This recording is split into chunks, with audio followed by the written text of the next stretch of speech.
Good morning बच्चों। आज वाटिका book से जो है हम लोग पढ़ेंगे। पाठ 4 में एक कविता की तरह ही दिया गया है, एक कविता ही है ये, उसको पढ़ेंगे। और बुलाओ एक जना, नहीं जना मतलब एक और आदमी।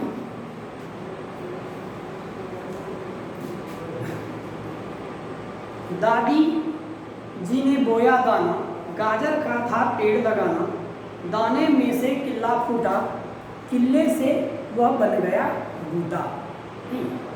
दादी जी ने क्या लगाया और दादी जी ने क्या बोया? दाना, नहीं गाजर का था पेड़ लगाना। दादी जी ने दाना बोया, पहले दाना बोया, तब उससे ही गाजर का वो दाना बोया गया। दादी जी ने बोया, फिर उससे क्या फूटा? पहले किल्ला, नहीं किल्ला मतलब क्या होता है? अंकुर जिसको कहते हैं। ऐसे तो आपको कहीं पर किसी भी चीज़ का बीज जो है डाला जाए कहीं पर धरती में और पानी उसमें थोड़ा सा मिल जाए तो उसमें भी देखिएगा निकलता है, नहीं उसमें भी वो अंकुरित हो जाता है, दिखता है, चाहे वो धान हो, वो गेहूँ हो, वो ऐसे सिंपल। आप घर में चना जानते हैं, चना जिसको बादाम भी कहते हैं। बादाम को यदि पहले भिगो दिया जाए 2-3 घंटे भिगो करके उसको निकाल करके और एक जो है सूती कपड़े में बांध करके और यदि उसको छोड़ दिया जाए 10 घंटे 12 घंटे तक, तो उसमें फिर वो अंकुर दिखने लगता है। वही अंकुर को किल्ले कहा गया है, नहीं कि दादी जी ने बोया दाना, गाजर का था पेड़ लगाना, दाने में से किल्ला फूटा। वही दाना जब दादी जी ने बोया तो उसमें से पहले क्या फूटा? किल्ला, वो अंकुर, नहीं वो अंकुरित हुआ, अंकुर निकला उससे पहले। उसके बाद किल्ले से वह बन गया बूटा। बूटा मतलब अब पौधा हो गया, नहीं पहले किल्ला निकला, उसके बाद उससे अब क्या बन गया? वो बूटा। अब धीरे धीरे उससे फिर पेड़ बन गया, उसका जो है पौधा वो बाहर निकल गया। तो उसके बाद थोड़ी थोड़ी खाद पड़ी, गाजर हाथों हाथ बढ़ी, सोचा तोड़ उसे अगलाओ, हलवा गरम गरम पकाओ। जब बोए कोई किसी भी चीज़ को आप बोते हैं तो क्या होता है, कुछ समय के बाद वो फिर बड़ा हो जाता है, उसका समय हो जाता है, उसको तोड़ के कोई फल का पेड़ लगाए हैं तो उसमें फल के सीजन में फल आता है तो तोड़ करके खाते हैं। जैसे अभी धान का सीजन चल रहा है तो धान एक सीजन फिर समय आएगा जब इसकी कटाई की जाएगी, इसको काटा जाएगा और काटने के बाद जो है इससे पहले तो धान, उसके बाद फिर इसमें चावल बनाया जाएगा। उसका जो है वो चावल बनाने के बाद उसके बाद उसको चावल हम लोग जो खाते हैं वो अभी धान जो आप लोग देख रहे हैं वो उसी से फिर बनाया जाता है, नहीं तो धान बना, पहले उसको लगाया गया, किसको? धान को, धान के बीज को लगाया गया। अब वो बड़ा होगा, कुछ उसका जब समय पूरा होगा, समय पूरा होने के बाद उसमें धान से क्या बनेगा? फिर चावल बनेगा। चावल फिर हम पका करके उसको घर में भोजन के लिए प्रयोग में लाएंगे। तो इसी तरह से जब गाजर का दाना दादी जी ने बोया था तो वो गाजर कुछ दिन के बाद अब बड़ा भी हो गया। बड़ा होने के बाद उसमें पहले तो खाद उसमें दिया गया। खाद इसलिए देते हैं कि वो ज़मीन को जो है उपजाऊ बना दे, नहीं ताकि उसमें उपज अच्छी हो। वो गाजर का जो दाना बोया था वो अच्छा हो, वो बड़ा हो, इसलिए उसमें दिया गया, खाद भी दिया गया, जिससे कि गाजर हाथों हाथ बढ़ा, नहीं बहुत बड़ा गाजर भी हुआ। तो उसके जब गाजर फिर बड़ा हुआ तो उसका सीजन हो गया उसको निकालने, उसको उखाड़ करके लाने का। तो उसके बाद उसको घर भी लाया गया। घर में लाने के बाद गाजर का हलवा खाते हैं बहुत लोग, जानते भी हैं। बहुत लोग घर में, आप मम्मी से पूछ भी सकती हो कि घर में जो है वो आप गाजर का हलवा बनाते हैं क्या। आप घर में पता कर भी सकते हैं कि गाजर का हलवा बनता है नहीं। तो गाजर का हलवा वो दादी जी बोई थी, और उसके बाद वो जब बड़ा हुआ तो बड़ा आने के बाद उसको घर लाया गया। घर में अब उस गाजर का हलवा बनाया गया, तो खाने में तो मज़ा आएगा ही नहीं। जब टेस्टी बनेगा तो एकदम बहुत अच्छे से एकदम आनंद ले करके खा रहे होंगे, बहुत मज़े से, एकदम बहुत मज़ा आएगा फिर खाने में, क्योंकि टेस्टी बनेगा तो मज़ा आएगा खाने में। हलवा गरम गरम पकाओ, तो हलवा एकदम गरम गरम बना करके और फिर उसको खाना है। पकड़ी चोटी जोर लगाया, हाथ नहीं पर कुछ भी आया, नहीं बना कुछ नहीं बना, और बुलाओ एक जना। सोचे तो कि जाते हैं उसको घाड़ करके लाएंगे और गरम गरम हलवा बनाएंगे, लेकिन काम नहीं बन रहा है, वो निकाल नहीं पा रहे हैं, क्योंकि वो जमीन के अंदर होता है। अब जमीन के अंदर से उसको निकालने में दम लग रहा है, और अकेले उसको खींच के निकाल भी नहीं पा रहे हैं। तब क्या करता है, काम जो है वो नहीं बन रहा है, और एक जना को बुलाओ, मतलब और एक आदमी को बुलाया जाए। जब आप कोई भी काम को अकेले करते हो और वो नहीं होने लगता है, वो ऐसा लगता है कि अब हम अकेले इस चीज़ को नहीं कर पाएंगे, नहीं, कोई वैसा वजनदार चीज़ उठाना हो, आप उठाने की प्रयास तो किए, आपने सोचा कि उठा लेंगे, प्रयास भी किया आपने, लेकिन जब आपसे नहीं उठा तो आपने क्या सोचा कि किसी और एक को बुला लेते हैं। तो यहाँ पर भी जब वो गाजर के पेड़ को उखाड़ा जा रहा था, गाजर के उस पौधे को जब उखाड़ा जा रहा था, गाजर हो गया था उसमें, तो वो बाहर नहीं निकल रहा था, वो उसको खींच नहीं पा रहा था, जिसके लिए कि क्या बोला गया कि और एक जना को बुलाया जाए, और तब फिर इसमें दम लगाएंगे दोनों मिल करके, और फिर तब गाजर का हलवा बनेगा, तब खा पाएंगे।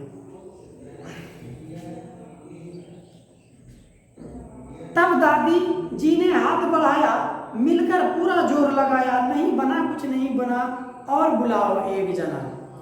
एक जना में दादी जी को बुलाया गया।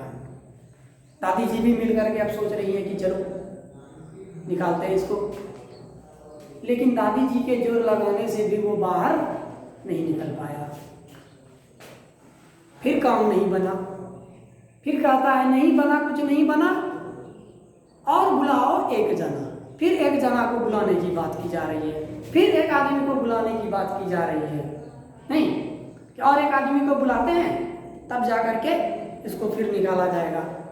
दो आदमी से भी नहीं हुआ, एक से नहीं हुआ, दूसरे को बुलाया गया तो दादी जी आई, दादी जी से भी नहीं हुआ, अब कह रहे हैं कि और एक जना और एक आदमी को बुलाया जाए। ये दो लोगों में से भी काम नहीं हो रहा है। तब दादी जी का पोता आया, मिलकर उसने जोर लगाया, नहीं बना कुछ नहीं बना, और बुलाओ एक जना। अब दादी जी का पोता आया,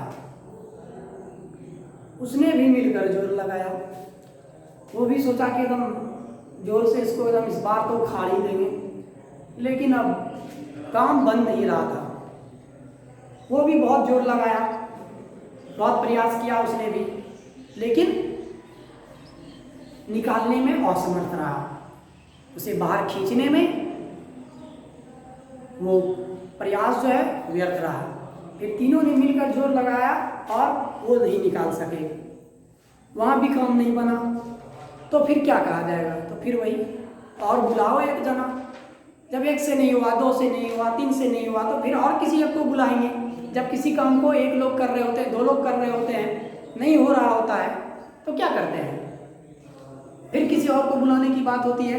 तीन लोगों में नहीं हो रहा है, चलो और एक को बुलाते हैं, नहीं तो फिर एक जना को बुलाने की बात कही जा रही है, फिर एक लोगों को बुलाने की बात कही जा रही है। तब दादी जी का कुत्ता आया, हाँफ हाँफ कर जोर लगाया, नहीं बना कुछ नहीं बना, और बुलाओ एक जना।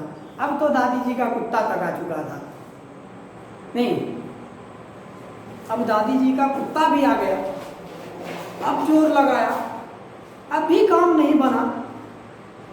अब तो बड़ा, ये तो दुख की बात है कि घर के सारे सदस्य, दादा दादी, उसके बाद पोता, उसके बाद उस घर के सदस्य में ही एक कुत्ता भी था, वो भी बेचारा आया, उसने भी बहुत प्रयत्न किया, बहुत प्रयास किया उसको बाहर खींच के निकालने में, लेकिन काम बन नहीं रहा था उन लोगों का, अभी भी कुछ नहीं हुआ। नहीं तो उसके बाद क्या किया जाएगा? जब अभी भी नहीं हो रहा है तो क्या किया जाएगा? तो जब तक नहीं होगा तब तक एक एक जना को बुलाते जाएंगे, एक एक लोग आते जाएंगे, या फिर उनके घर के जो भी सदस्य हैं वो आएंगे, तो उनके घर के सदस्य में अब दादा दादी पोता ये 3 लोग तो समाप्त हो चुके थे, अब कुत्ता था वो भी आ चुका था, तो अब कौन आता है ये देख लेते हैं।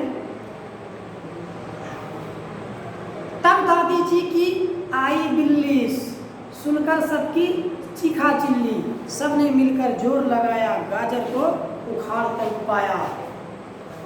इस बार दादी जी की बिल्ली बुलाने पर नहीं आई, वो खुद से आई। कैसे? तो 3 लोग मिलकर के बहुत जोर लगा रहे हैं, दम दम लगा रहे हैं, चिल्ला रहे हैं, निकल ही नहीं रहा है, निकल ही नहीं रहा है। तब ये सुन करके वो बिल्ली खुद से आई और अब वो भी मिल करके जोर लगाई और उसके जोर लगाते हैं फिर तब काम बना, वो गाजर जो है निकालने में सब समर्थ हो पाया, सब मिल करके फिर उस गाजर को निकाल पाया, उखाड़ा। एक अकेला कर ना पाया, सबने मिलकर हाथ बढ़ाया, मेल जोल में ताकत है, दादी जी ने तब समझाया। इस पूरे कविता में अभी तक पढ़े तो एक